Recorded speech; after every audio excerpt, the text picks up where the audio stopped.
Welcome to Science Thursday. Today's topics are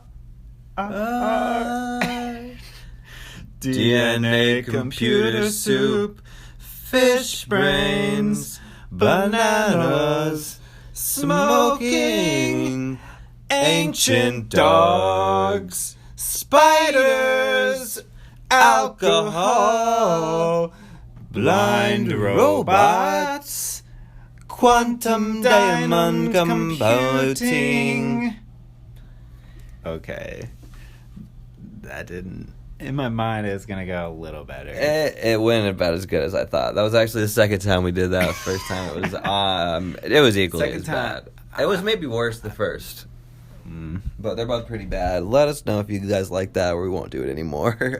I think we could probably get a good melody if we spent like maybe. Yeah, we were just going up and down. I wanted to go for just like a real experiment one, just to see what came out. But maybe planning would have been better. Usually planning works out better. We did plan the topics though, because we do have them written out here in regular writing and also Braille for anybody that wants to give it a little feel. Speaking of feeling, robot dogs, blind robot dogs. Not another robot. You don't like robot stories? They are really pretty cool, but robots are starting to scare me.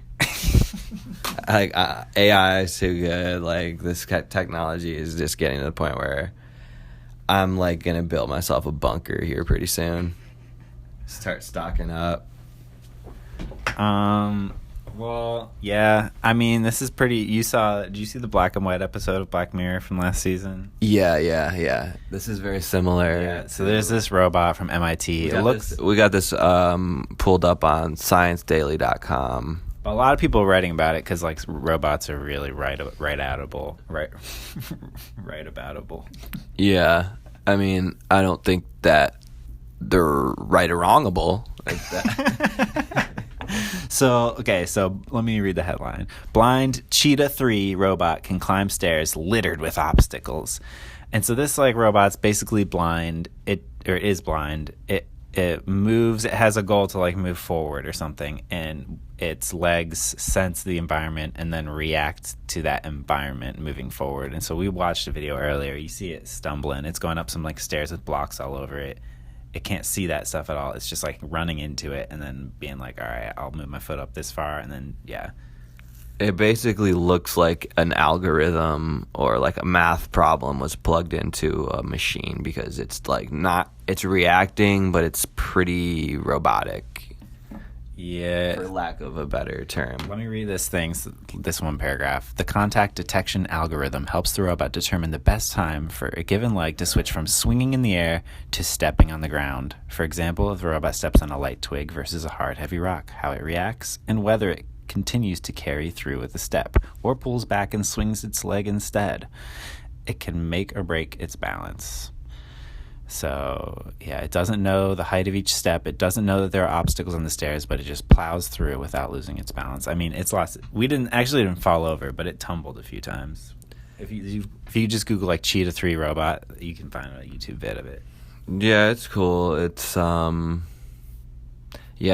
don't know what exactly we're going to use them for, but... So search and rescue, there's a lot of reasons why we just want robots to move really well, to go into places where humans can't. And so this is how far can we push this robot without adding any sort of vision? How much can it just work and go without vision? Because sometimes it's dark, sometimes it's foggy, just... Isn't there an app on the Apple Watch that does all this shit for you? What are you talking about? Has a dog fucking morph out of your fucking phone and search a dark cavern. Apple, please feel free to reach out. Let me know if that feature does exist. That's a really good app idea, honestly. I could see that working. If you had a good group of guys that were driven. I have some angel investors that I want to put you in touch with. Yeah, the angel investors are really going to make it the corporation fly as a whole business. We need to from a business standpoint. Let me put together a deck for you. Let's put together my dick for you. This week on, we kind of didn't really introduce Science Thursday at all, did we? No, we did. We were just talking about. But the concept of Science Thursday, should we have? I think it's pretty obvious. We talk about topics, hot topics in science. We talk about topics at 212 degrees. We talk about them at 273 Kelvin. The same. Just the same. So I looked at a bunch of... Isn't that the... what is it? Like the hottest or like 273 is Kelvin. That's like... Oh, that's boiling technically because... I don't know.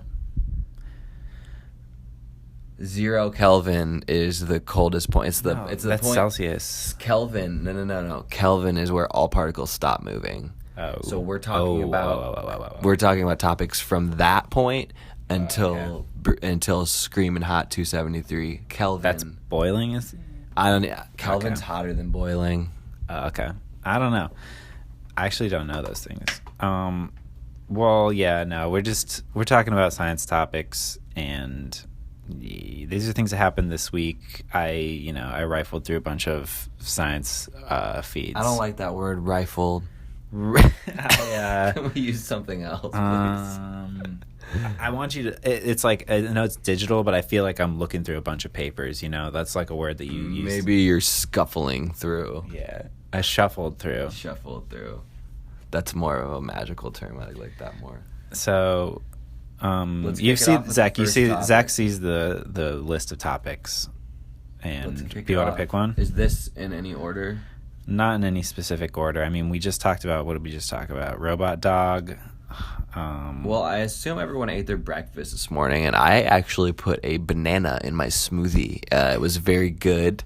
Also added strawberries and a little bit of ginger. It was a little bit more of a bland smoothie for me on a normal Thursday. I was lacking some other berries, and I would have loved to have a little chia seed, but... And for bearing the yes, we have no bananas. Okay, so this is like... This wasn't... You had that queued up. I had that... Sorry. So this is about bananas. That's the song... I found this article. If I had to listen to that song much longer, I'd go bananas. Yeah, it's from... That was Billy Jones. Yes, we have no bananas from 1923. Was that... did that happen to be on Now Volume 2? It was on one of them. It was on one of the first. That's what I call the Roaring 20s. Yeah. I don't know. This is... So, I don't know. This BBC article is called Yes, We Have No Bananas, Why the Song May Become True Again. So I didn't know that song. They were trying to hook me with like that title as if I knew that song before today, but I just looked that up. Oh, that was the song? That was the song. Oh, so I guess it was referencing... This was written by an old grandpa. Well, okay, so anyway, bananas that we have, which are called Cavendish bananas, are about to go extinct from this disease. I think it's Cavendish. I've heard it say Cavendish. Okay, I don't know. Go on. So there's a... And they're in Madagascar, is that correct? Yeah. Well, that's where... Okay, so origin? Bananas are grown... all over the world. This Cavendish. I think bananas are growing up yo mama's ass too. Shing. Sorry guys. Sorry. So back to science, no more of that. So all these Cavendish bananas. Okay, so we had this other banana before this that was called the flippin' Big Mike banana. The gross Michael. And that was like what we knew as bananas. Like all throughout history, we're like, oh yeah, banana. It's like this one type. Uh-huh. And then in the 1950s, I guess it was going extinct even back in the 20s. You could see like it was being wiped out with some disease, and that's what the song was written about. I guess that's what they say. They say, as it actually happened in the 50s, the type of the song Yes, We Have No Bananas is said to have been inspired by a shortage of the gross Michael bananas, which began an outbreak of the fungus behind Panama disease. So this is like the same disease that wiped out those ones is now wiping out these new ones because when that one actually so the Big Mike got wiped out, and then we were like, all right, Cavendish, those are fine. Cavendish. Those are fine. Now this same fungus, It's actually the Panama same disease. It says which began the outbreak of the fungus behind Panama disease, and Panama disease, I think, is the same thing that's wiping out these other ones. Yeah, the races develop a new. They're both tasty, resilient enough to survive an attack from Panama disease. Yeah, same disease. Weird. I think I actually heard another song written about this. Panama, the Panama. That does sound like a disease, like coming after some bananas. Yeah. Panama. Well, so there's a new one. How much longer do we have bananas for? I want to make sure to stock up. I guess it's only in Asia right now. They say, it's only in Asia right now. We have a high level of banana importation. Yeah. From the Asias. Well, so they don't think that we're going to save them. That's not what they think. They think we're going to wrap. The Cavendish are done for. Yeah. So we need a new one. So they found this other banana. Lil Mike. So the new banana known as Lil Mike goes by the scientific name Ensete perire and is listed as critically endangered. It is found in the tropical forest in the country's western region, in Madagascar's western region, where it is under threat from deforestation. Only 5 mature trees are now reported to remain in the world. So there's only 5 of these trees, and they have big old seeds too. So they just want to take this and crossbreed it. They want to do a couple hybrids, couple indica, a couple sativa, and try to find a new banana that can replace the Cavendish based off the DNA from this one. There are only 5 left.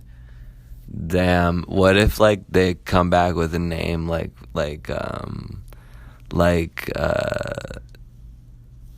devil salsa or something like that. That's the new banana. Weed. It's like a weed. Oh, we're gonna get like strains of bananas. Yeah, like that's potassium asium. This is the twisted monkey. Yeah. This is called Ashley Stray. So yeah, I mean that's it. We gotta try to save this. Here's a picture of it. They look lame, honestly. The bananas that it looks like a fat little chode banana. I don't want to eat those. It looks like a bunch. They're growing really strangely in this picture. I don't understand. Are these growing from the ground, like upward, like stalagmites, instead of hanging down? It looks like it, right? They look like a shrub, just like bananas growing out of the ground. I don't really understand this picture, but anyway, I hope it works out for Lil Mike. I hope we're eating Lil Mike's like hybrids pretty soon. I'm sure we will. We'll figure it out. We always do. Speaking of figuring out and always doing, people are always smoking. Like, what's up with that? Oh yeah, this is pretty interesting. Let me find this. Oh yeah. So, ex-smokers crave lost identity, study shows.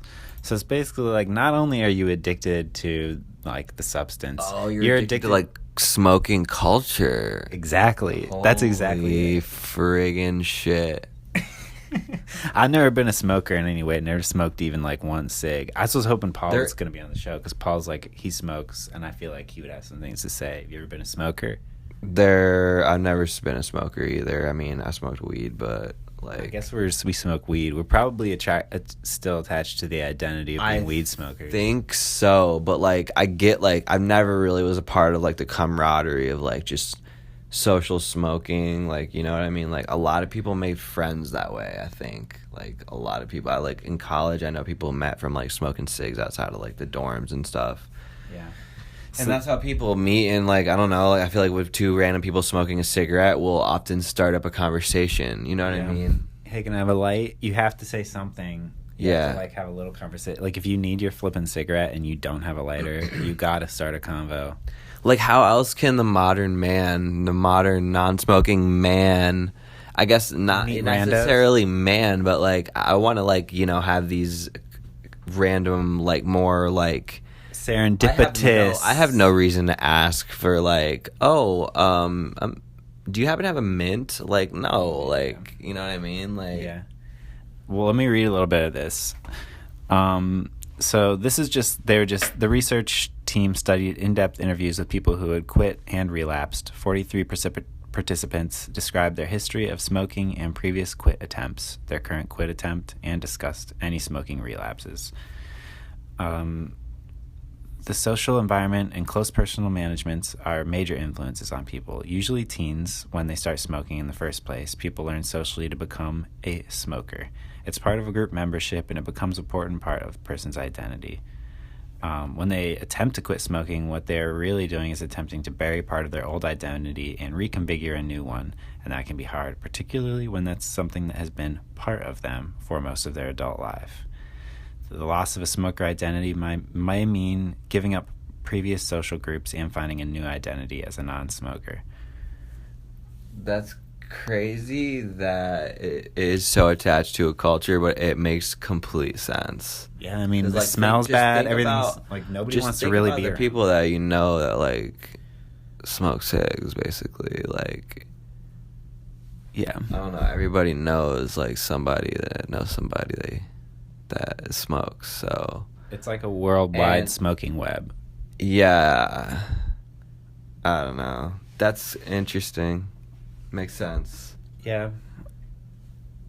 I mean, yeah, it's a way of life. Sort of. People fucking love that shit. Like cigars and like cigar culture, that's its own thing. I wish we had tea culture. Hookah is its own culture that's kind of more like Indian, but like I would assume that's a huge part of their culture, like going and like that's like a bar, really. What do you mean, Native American? Or you mean Indian culture, just like you hookah. meant like peace pipe? Well, I mean peace pipe, but whatever. Never mind. I was like, I like sort of dream. I like warped that completely. Well, I mean, smoking can sometimes warp your ability and it gives that. There's also the addictive properties. So Yeah. need not forget about those. Yeah, no. But it's kind of crazy. Let's move on. Smoking. Oh, yeah. I actually have a couple different, like, substance topics. I have, like, 2 alcohol things. One that, would you expect... This is kind of a weird one. It's kind of a short one, but wouldn't you expect if a dude is more and more drunk... Here's the scenario. A dude is at a bar, and he's like, yo, baby, what's up? And he's, like, trying to get her home, right? Yeah, he's trying to get his rocks off. And he's drunk as hell, right? Would you expect a drunker person to start being more rude and crude than a non-drunk person? And more persistent? The more drunk a person is, the more persistent they are and the more rude they get with, like, trying to push for, like... Right. Like, probably, yeah. some because sort of you're less- sex. I don't know if... They didn't actually say sex in the study. Right. But you have less of a problem with, like, kind of, like... Yeah, being persistent. Yeah. So it's... you just don't have as much patience, really. It's interesting because it says that... So... Listen to this study. It says this title is study examines alcohol's effects on sexual aggression. I guess it is okay. I guess the whole study is sexual. I was not going to say it. Okay. Anyway, in the study, 62 men in their 20s were randomly assigned to consume alcohol to a target breath alcohol level of 0.08. Is that drunk? Yeah, I that's think the legal limit. That's the limit. You cannot drive. or no alcohol. Participants were encouraged to talk to a simulated woman as if they were on a date, and they made choices from a list which included non-sexual and sexual options. The female agent was programmed to engage in some sexual activities but refuse others, and her refusals became more intense if the participants persisted. And what did they find? They found that a man's... this is one more quote. This is just the answer to your question. We found that when a man is sexually interested in a woman, being intoxicated increases the likelihood that he will be more persistent pushing sex, even when she clearly refuses his advances. Furthermore, being sexually refused is associated with making hostile comments to the woman, regardless of whether or not the men were drinking. So the more they get more hostile... That's not part of drinking. You would assume that a dude would get more harsh as he got more drunk, but I guess that's just like whether they were drunk or not, they got more harsh. Oh, so both of them were the same. Is what they're saying? Like, No, they're more persistent when she refuses. Oh, wait. When a man starts being intoxicated, being intoxicated increases the likelihood that he'll be more persistent. Right. But when he's still being refused, he's. I guess they're less persistent when they're not drunk, but they're still rude as fuck. They're equally as rude. Which I'd love to see the actual this game. Yeah, I wanna play this. I wanna see where I fall under this category. Let's Yale. Let's reach out to Yale and see if we can get these questions for next week. Yale? Does it say? Oh yeah, current Yale School of Medicine. Let's shoot him an email. It says this is source Wiley. I don't know what that means. Exactly. Wiley to whom this may concern. To the attention of Wiley. Yeah, we'd love to. That's interesting. The other Not surprised, but the other study about alcohol was that adolescent drinking changes young adults' metabolite profile, and it's just a study where they studied drinking in kids that were under the age I don't think they said did they say the ages of them? Anyway, I think they were 18, teens, Right.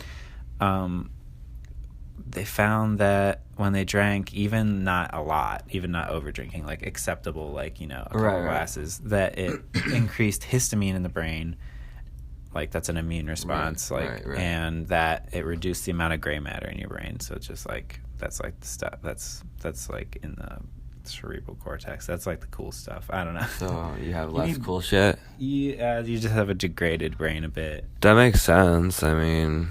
So, but the weird thing is that what is new about our study is the fact that we observe metabolite profile changes even in the young people who consumed alcohol at a level that is socially acceptable. Moreover, none of the study participants had a diagnosis of alcohol dependence.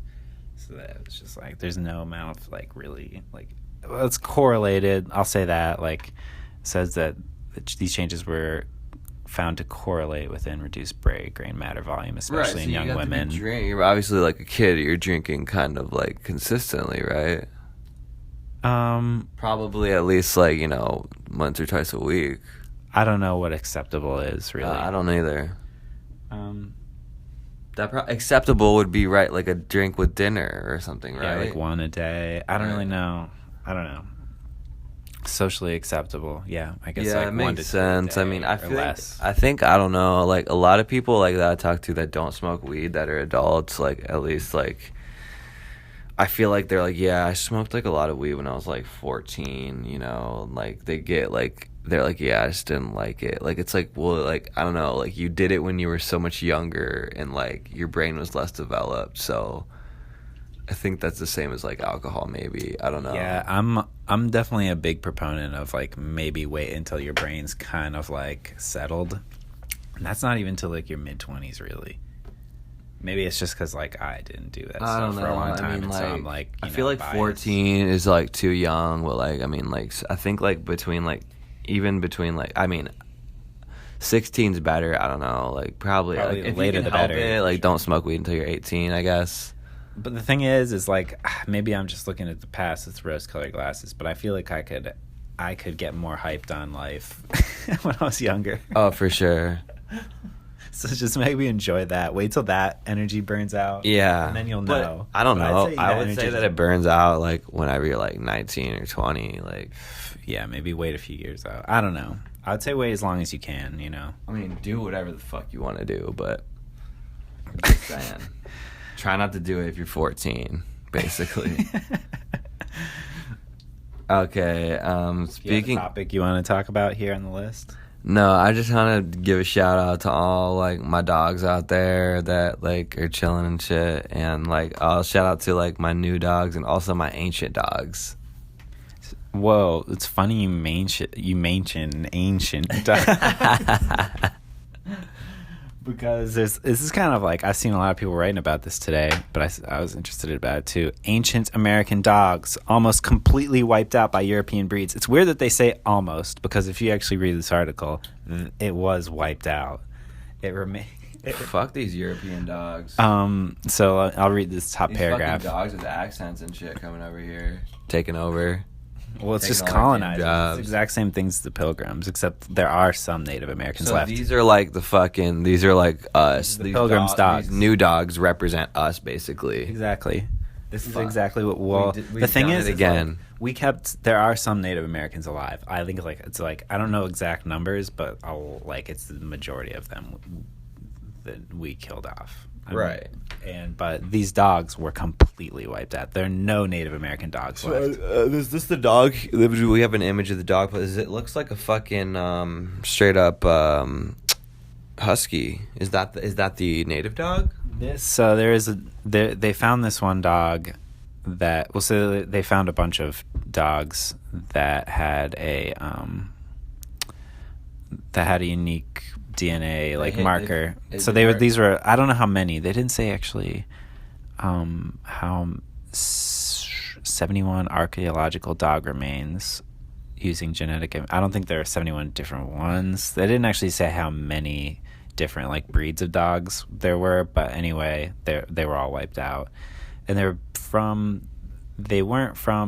not descended from North American wolves, but likely originated in Siberia, crossing into the Americas during early human migrations. So during the Ice Age. That's what? Siberia? I'm sorry, I'm thinking of Egyptian dogs. Yeah, no. Well, I mean, where did they find these dogs? Was this at a dog pound? Shout out to the brownies. Let's go. They were found all over the Americas. So Okay, gotcha. Yeah, this is there's there's a picture of a dog burial site from Illinois. So there's got to be some of these dogs in Mexico too. They got a bunch of fucking possibly, stray dogs, possibly. you know what I mean? Maybe so, Central America. I assume that the dog scientists have a catalog of all the dogs. We saw. Speaking of dogs, we were on our cruise. We stopped at this place. Was that the first place we stopped at? Curacao? No. Oh, the first place. Something. Turks and Caicos. Turks and Caicos. Was that it? That was it. Yes. Okay. Yeah, they had so many fucking stray dogs. They were unique looking. They all looked similar. They were all fucking bit up by they all feel like they all had worms and fucking Yeah. Speaking of disgusting. I feel so bad for them though. Yeah. So speaking of disease, the only way these dogs are completely wiped out, but the DNA lives on in a venereal disease. The DNA is contained within, listen to this, the study revealed a close link between the genomes of pre-contact dogs, as the researchers to them, I don't really understand that, hold on, as pre-contact dogs, and those derived from canine transmissible venereal tumors. CTVT is a contagious genital cancer that is spread between dogs by living cancer cells during mating. The tumor originated from a single dog known as the CTVT founder dog that lived several thousand years ago and was closely related to pre-contact dogs. So that this cancer is found worldwide and possesses a genome that is the last remaining vestige of the dog population that was found all across the Americas. The only fucking Native American dog DNA is found in this venereal disease, this tumor that is that's it. And it's one dog. That's gonna be us. That's gonna be how we're gonna go out. You're gonna be everywhere, but yet just only in the form of a tumor. Yeah, I don't know. It's pretty sad. Weird to think of. I like this. They have this little fucking sketch up of the dog. It looks like a fucking police sketch. It's the most standard looking fucking shaped dog. I'm I have no idea what this thing looks gray. Like. Yeah. Its eyes are kind of whale looking. I would say that. It looks like an anime. It has kind of a slanted eye.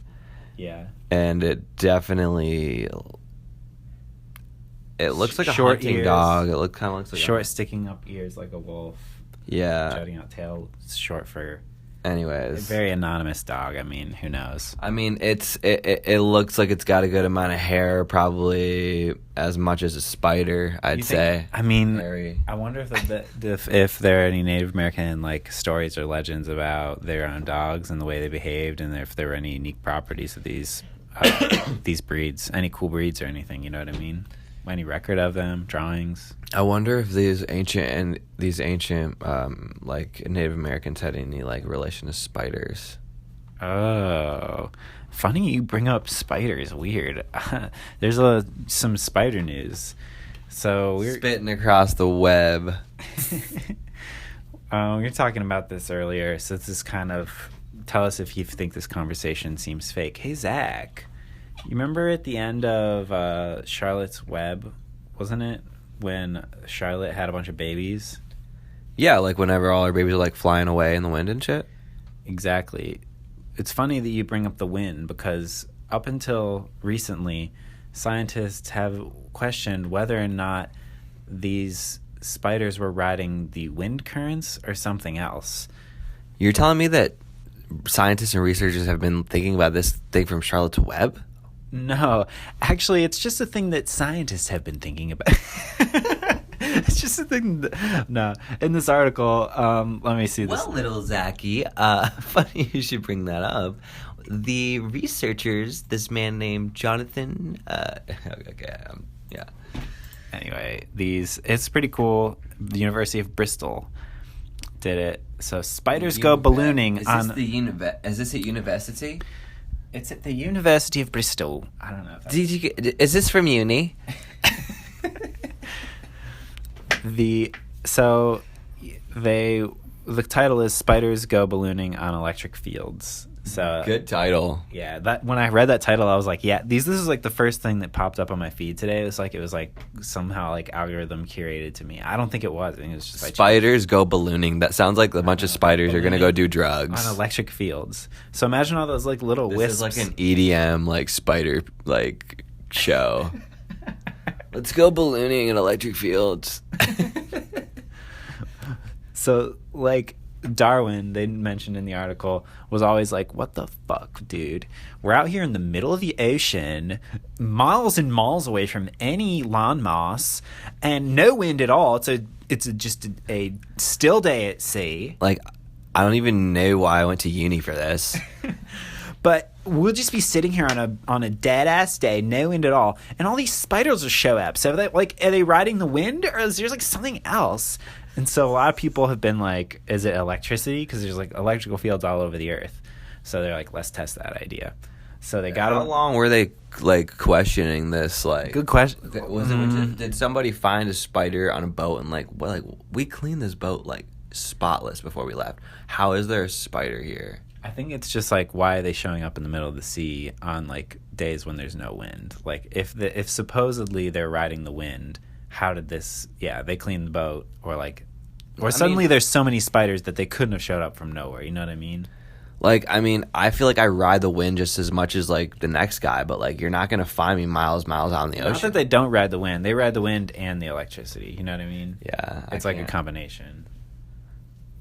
If I get a little Tesla, I could probably, ride a little bit on that current. This does feel like a Tesla move. These are like some like this is like Tesla. These are like Tesla spiders. Yeah, if Tesla was like, they were like, Tesla, we need you to build a plane. He'd be like, somehow we've got to harness electricity. He's like, actually, I made a bunch of fucking spiders, and they're gonna actually, it's just a giant spider robot, and it's gonna just shoot out. It's a spider balloon. It's gonna shoot out these giant wisps, and you just sort of ride around. That would be cool as heck. We're gonna basically sell the whips as a cryptocurrency. It's also on the blockchain. Yeah, you're gonna be able to find this with your regular Bitcoin, rupee berries, trickle twains. One layer of the atmosphere has been set aside to run these processing. I'm just trying to think of what the other cryptocurrencies are called. What are they called? Like Steam. What is Dogecoin? Oh my god, there's a lot of them. There's a lot. Ripple. Yeah, I was thinking of Ripple, or what's the other one? Like, there's just so something many. That Jimmy told me, like, I don't know, like a Blimpie or something. Anyway, the study got these spiders and they put them in a chamber where they could control the electric fields and they could turn it on so it would like Stimulate them. It would represent like the outside, like the air when it would like had a lot of electricity in it. So and are the they spiders just started. they're riding like sun? Well, anyway, they went out to the edge of the branch and they would shoot out their fibers and they could just ride it up and down. They said they could like turn the level up and down, like turn it on and off, and they could see them going up and down. So it's just like, I don't know, maybe they like, I wonder how they go down, you know, do they like take one fiber away, cut one strand? I'd like to know how they actually control it, or if they do at all, you know? It's probably like with like their leg position or something like that. Steering? You Maybe, think so? kinda. I don't know. I don't know. But they said, they also wondered how they detected it. We were watching this video earlier. They said the little hairs on their legs, like they detect the electricity in the air, and that makes them start like doing the behavior that makes them like climb to the top of something and like get ready to launch off. You could get like a bunch of hair boners. Yeah, but no, I was telling you, like, I feel way different when I walk around outside before a storm. They're saying that electricity is highest before a storm, right? In this one article. It's always calmest before the storm, yeah. Yeah. No. But like you get a weird mood. I don't know if it's just the wind or whatever, but there's like a weird feeling outside before a storm, and I swear I can feel the electricity. I think that you can. I think that you can feel it because we have a current in our body, and I think that our hair is actually... I think hair might work as similarly to the spider. I think so. Maybe. I'd like to know. We'd have to shave all our hair and see if we still feel that way before I feel like storm. I have really deeply rooted arm hair, and I feel Yeah. like it's just Going connected to the bone. Or Yeah. something. It's going to my... That's disgusting. It's tapped into my kundalini. Holy shit, that's gross. Yeah, like most of my arm hair just goes straight to my heart. I'm really sensitive. So yeah, they're just like, this is crazy. So like there might be other animals like caterpillars, spider mites, that also might use this sort of like electricity, this electromagnetic field. I fucking hate spider mites. The E fields. They keep just calling them E fields. The fields. atmospheric potential gradient, a global electric circuit that's always present in the atmosphere. APGs and the electric fields, E fields, surround all matter and can be detected by insects. For example, bumblebees can detect E fields arising between themselves and flowers, and honeybees can use their charge to communicate with the hive. So this is so interesting to me. I love this. I know, this is one of the first. Very interesting. I like this. I know. I was reading it earlier today on the bus, and I was like, just like couldn't get enough facts about this. Honestly, Yeah, very cool. Do you think like a thing like this exists like for? I would assume that it also exists for marine culture. Like fish have their own sort of echolocation. Well, like they say sharks see electricity, but I don't know if that's the same thing. I don't know. I mean, I know that sharks smell fear, and they could definitely smell some around me. But I'd prefer them to be sucking on some fish brains. It's weird you mentioned fish brains. Well, this is about. I have a story about fish brains, but it's also like it's kind of just about melatonin. I kind of, Is this like fucking like fish oils? No, this isn't about fish oils. This is about. I'm interested in sleep and dreaming and melatonin and like wake and sleep and like why do we have it? You know what I mean? That whole thing. Sure. Yeah. So this is a study about that, about like melatonin regulation and stuff. So they took these zebrafish and they keep in this article. It's shining new light on the pineal gland. They talk about what is it? What gland? The pineal gland. Pineal. Is that like a penis or near the pineal gland is a small structure that in humans is located deep within the brain, but in fish is skull. And so like our eyes, you know how we were talking about like cyan light the other day? It was like, I don't know if you were there that time, but cyan light and sunlight makes your melatonin that happens naturally in your brain into serotonin, and that makes you awake. And then in the nighttime when all the light's gone, you turn that serotonin back into melatonin, you get tired. When the sun goes down. So in us, that's connected to our eyes. Our eyes are somehow connected to the pineal gland. But in these fish, their pineal gland is located at the top of their head and is directly reactive to light in the world because of this one chemical called brain-specific homeobox protein, BSX. And so they took that protein. Wait, so is this like a protein powder that you could buy? This is this might at the end of the article they go ahead to say that they are starting. Is this like a post-workout? This is actually it would seem to be a pre, because they took away the protein. Well, actually, no. Yeah, you want it in pre. In the fish lacking this protein, the photosensitive cells of the pineal gland did not develop normally and failed to produce melatonin. So they were always awake. Well, sort of. They said earlier studies demonstrated that melatonin-deficient zebrafish disrupts sleep-wake cycles. Thus, the fish showed symptoms similar to what people experience as a result of working night shifts or excessive nighttime smartphone usage. So, working on the night shift. Down. That's like some fish sounds. It was night moves. I highlighted that just because I imagine like a fish in bed on its smartphone. Yeah, he's like, I'm never getting to sleep. But so the crazy thing about this is because I guess your brain is asymmetrical. Like your right side and left side is like different than the other one. You know what I mean? Like they always say like your right brain does this kind of stuff, your left brain does that. Like they're kind of different by design. Yeah, sure. You know what I Is mean? that actually a fact? I thought it's sort of like pseudoscience. You know what I mean? My guess is that it's not actually true. I think it is true. But I don't know. I think like you know how they're like, well, on the right side you're like drawing, and on the left side you're music, and on the like. Right, but I heard that was debunked. I think that they are different, but I'm not sure if they completely understand why or exactly what's happening. You know what I mean? Well, yeah. this is interesting. This will be a really interesting study for that, because here's the crazy part: is whenever that thing's fucked up, they develop, instead of an asymmetrical brain, they develop symmetrical brain, which is two right halves, so they're double right-brained. Right. And so it's crazy. They said, although this study focuses on embryonic development, it also opens up new opportunities for behavioral studies. Recently, for instance, the American research groups found that fish with symmetric brains, that means like two of the right sides, I guess, develop behavioral abnormalities that have been interpreted as heightened anxiety. So I don't know. It's just like, you know, how they've been thinking a lot about like melatonin and serotonin deficiencies in humans as like one of the causes of depression and stuff like that. You know, a lot of right. drugs are like serotonin inhibitors. Am I right about that? Yes. So I mean, like, this is just like more stuff along those lines of like what is the importance of serotonin and this melatonin thing. I guess the pineal gland's super important. Like, I don't know.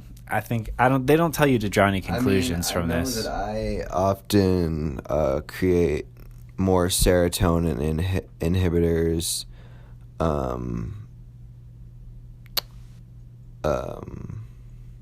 whenever if I smoke weed. I think that, I don't know if it does. I think you get a little bit of that smellatonin. That skunky shit.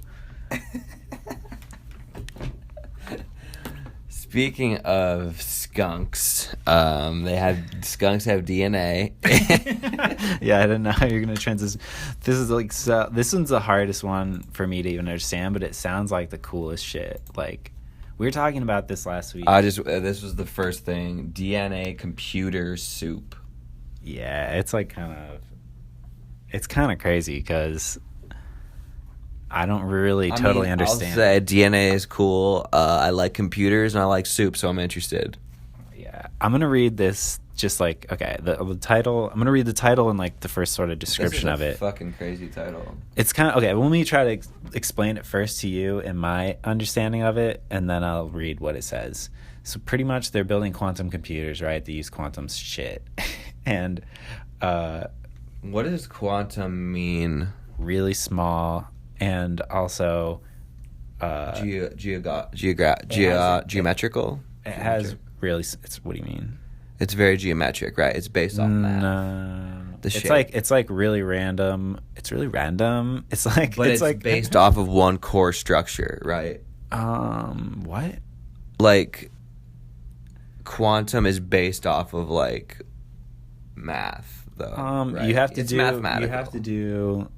probabilities to Right. it's like a lot of it's that kind of math, I guess, to like All talk right. about them. But Just get into the juice. But so the idea is they can like process like really crazy things that normal computers can't, if you can get them to work. And they're really hard to get to work because they have to like, I don't know, I think those are really cold, a bunch of other things. They're just like really confusing.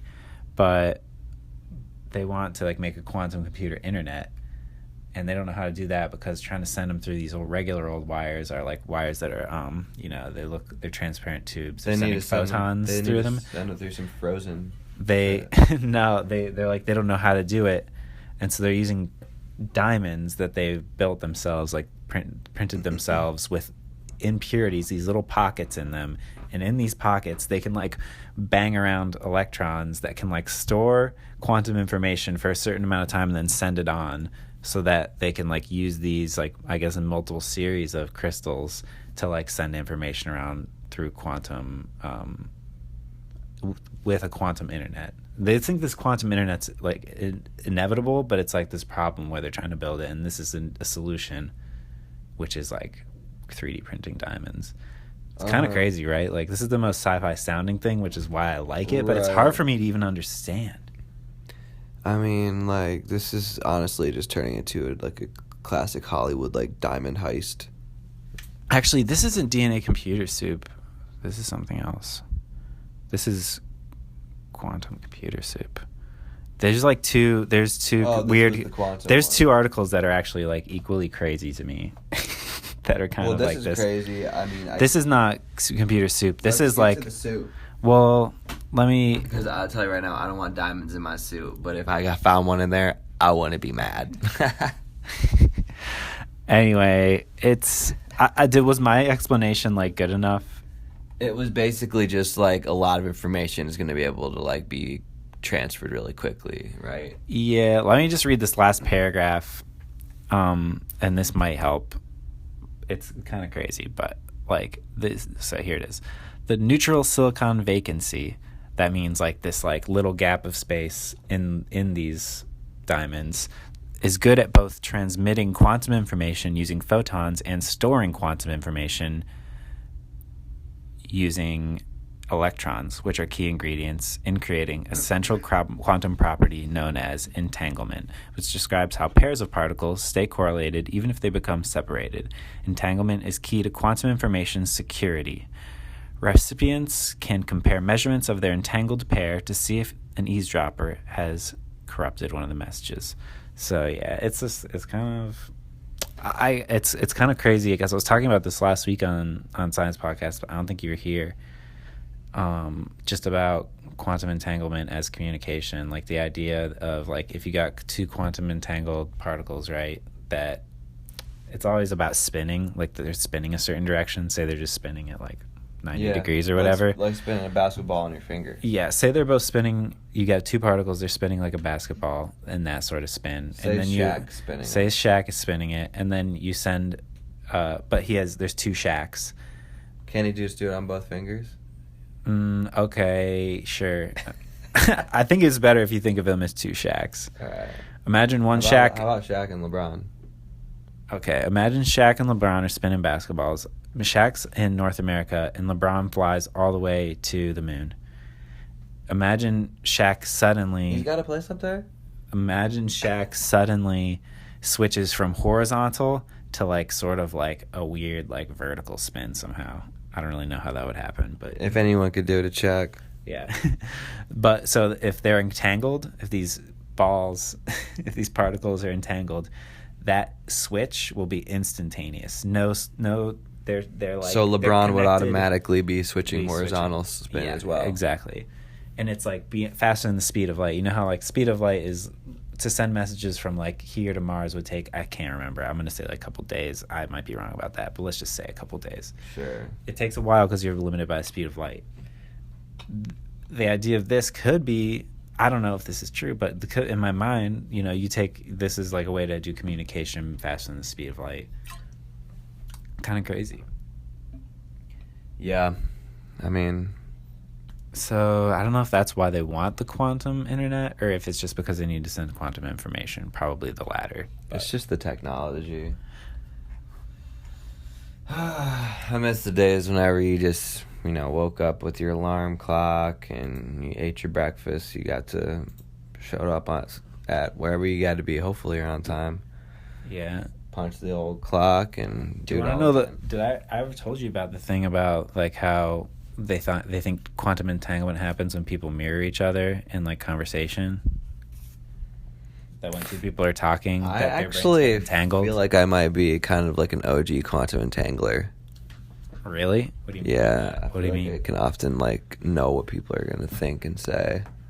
And I'm You like, think and I that's say it in my head before them. You think that that's actually what ESP is? That's what? Extrasensory perception, like mind reading and stuff. That it's actually like people that are just like more Maybe. sensitive to like I'm picking up on the quantum entanglement. Yeah. I think that they're a little deeper in the soup. You want to hear the experiment? I don't know how crazy this experiment was, but it's one I think about and I'm like, could it be real? I'm afraid to Google it to find out it's fake, but I'll repeat it here. They get two people talking for like a half hour, two people that know each other well, Yeah. Say it's like just us two, right? Sure. We know each other. They tell us to have a conversation for 30 minutes, and we just talk about whatever.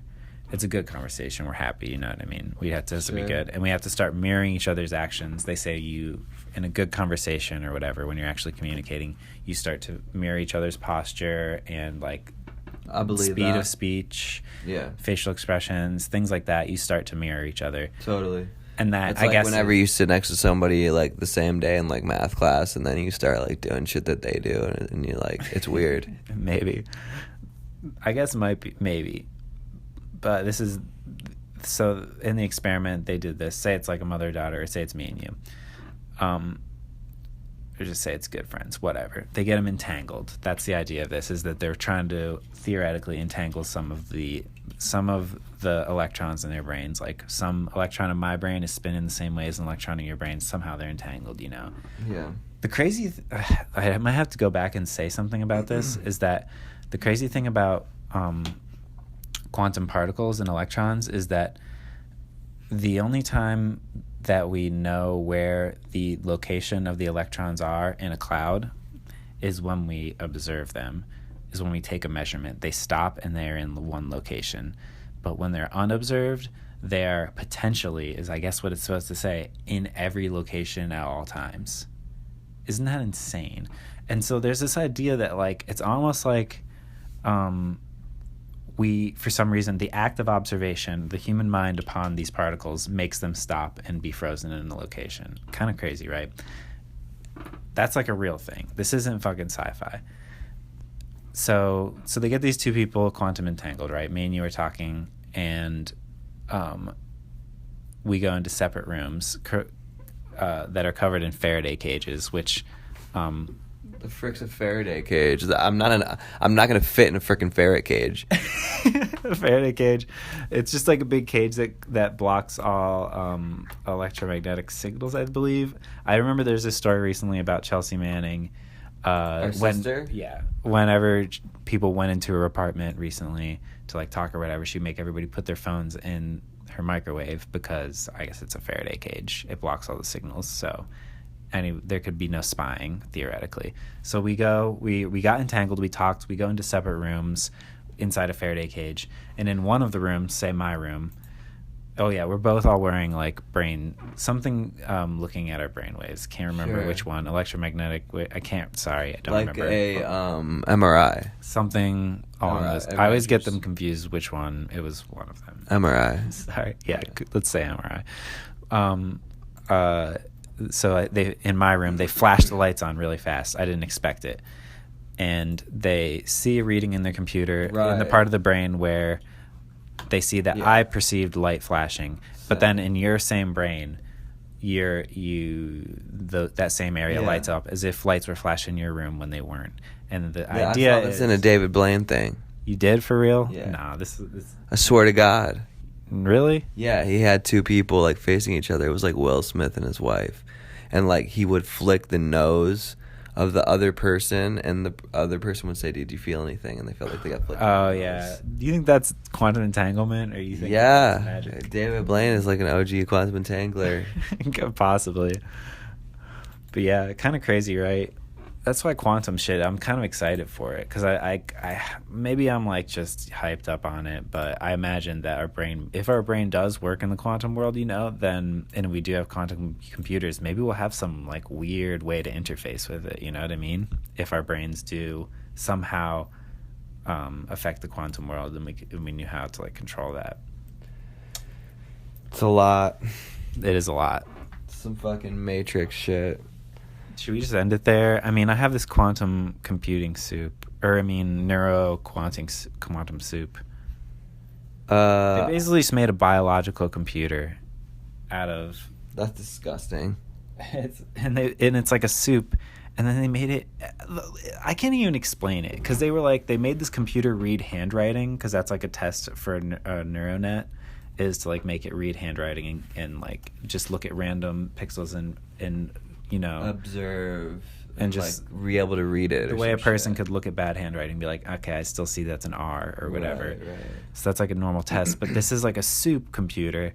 So they like turned all the letters into DNA and then like just like swirled them around in the tube.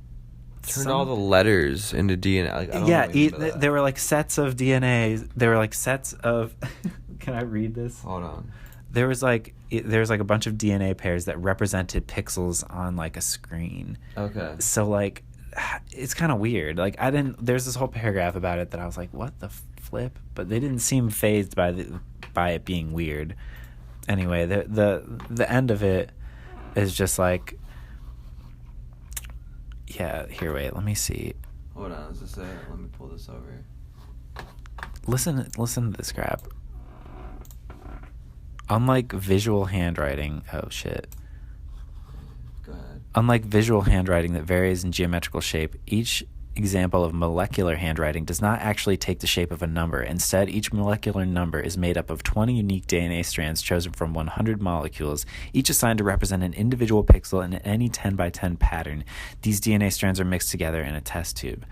So it's kind of like you took the screen and then broke it up and then mixed it into a liquid. And then it would bioluminesce, I believe. Yeah. Yeah, to like produce the answer. The winning competitor is then restored in a high concentration that produces a fluorescent signal indicating the network's decision. So it's kind of crazy. They say this was from California Institute of Technology. Quain and Cherry, those are the scientists, plan to develop artificial neural networks that can learn forming memories from examples added in the test tube. This way, Quain says the same smart soup can be trained to perform different tasks. Common medical diagnostics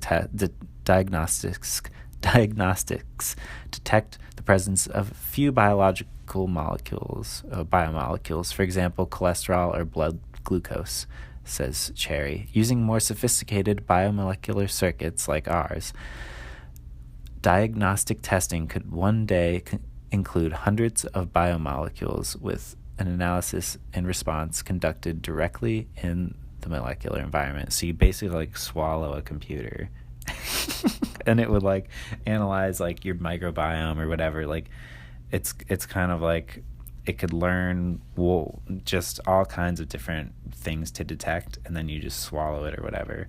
Yeah. or just pour it into a pond.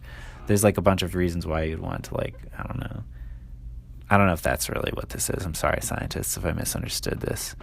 Did I ever read the headline of this? Researchers at Caltech have developed an artificial neural network made out of DNA that can solve classic machine learning problem, correctly identifying handwritten numbers. The work is a significant step in demonstrating the capacity to program artificial intelligence into synthetic biomolecular circuits.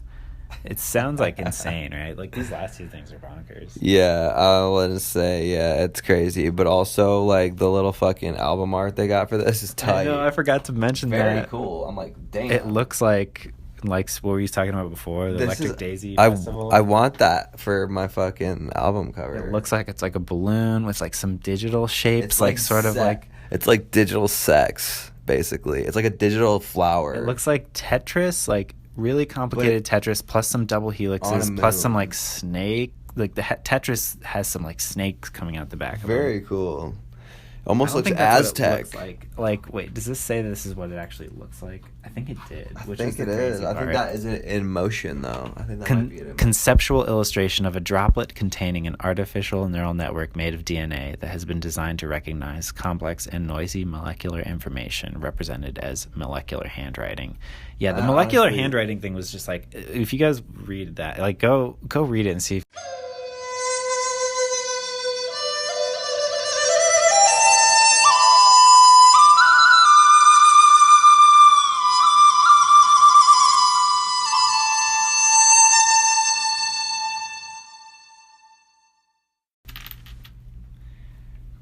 And we're back, Science Thursday. Zach said he didn't want to do it that time. So it's just, the app glitched out for a second. We're back, but it's kind of the end of the episode. Yeah, I don't think we really had much else to say About the DNA soup, other than it was crazy. Yeah, it's fucking crazy. And the art was amazing. Go check it out. At, where was that website? I don't know. Just Google some of those words. Google like quantum and like fuck. It is on ScienceDaily.com. A lot of my stuff's from Science Daily, but it's like, I don't know. Okay. Caltech. Well, go check it out, and also while you're at it, go into the Apple Store and rate us, review us, let us know what you liked, let us know what you hated, let us know what you absolutely loved and couldn't do without, or absolutely need to get out of the show. What was your favorite story? Looking at some of these, now you have them. We have them written out in front of us. Well, I eat a lot of friggin' bananas, so the banana thing was kind of hit home for me. But also the spiders thing was very, very interesting. I like the whole like interconnectedness. It's so beautiful of the arachnid community. I wish that there was something like that existed between humans. I think there would be a lot less issues. Like a natural... You think if we perceived some sort of electrical web between us? Yeah. Or, I don't know. I think we do feel it, though. Yeah. I don't know. Yeah, I don't know. But yeah, and also, I mean, the image of a spider flying is very beautiful. Yeah, and flying on electricity. That's Yeah. neat. That's probably my fave, too. I gotta say. Well... But do you think that, the original banana, Big, what was the name? Big Mike. Big Mike. What do you think? Do you think that's the actual flavor of bananas that is in artificial flavors? You know what I mean? Yeah, probably. That's Big Mike's flavor. Mm-hmm. I would have loved to taste a Big Mike. You think it's significantly different from our Cavendishes? I would have loved to suck on a chocolate-covered Big Mike. Maybe cut up, prepared like any, Trader Joe's style. Do you think there's any Big Mike seeds still out there? I bet you like some monk has maybe 3 or 4 seeds or something. Dude, we should try to bring back the Big Mike. Bring back Big Mike. We could do it. Bring back Big Mike. Bring back Big Mike. Maybe they take the Big Mike seeds and they cross them with this new one that's resistant to the disease, and we bring back Big Mike that's resistant. Yeah. That'd be cool. I think that we should get that going. Okay, thanks for listening to Science Friday. This is an episode just Zach and I. Usually we have some other people here, and it sounds a lot worse. So that's maybe like an oral treat. And hey guys, this is Zach from Zach Show Live. Go check out my page, Zach Show Live, and check it out on Apple Podcasts, where you can download all my episodes and check in what I'm doing. You can also follow me on Instagram at JustZacher, where you can follow me day to day. Follow me, see what it's like to be me, what it's like to just kind of live my life. And I always am welcome to a little note or DM. I love hearing from my fans, so... This is the longest pitch. I hope you get some. And please go ahead and like 3 of my pictures. Comment an emoji. If you're listening to this, comment the emoji. Which emoji? I'm thinking spider. Yeah, spider. And electricity. Is there an electricity? There's a lightning bolt. a lightning bolt and a spider on my last picture and DM me. If you like 3 of my pictures, I'll follow. So, okay, thanks for listening. We'll be back next week. And yeah, did we end it any specific way? I guess I had the Bill Nye song before. Yeah. Science show, let's all go to science show. Close your eyes, it's science show, Science Thursday.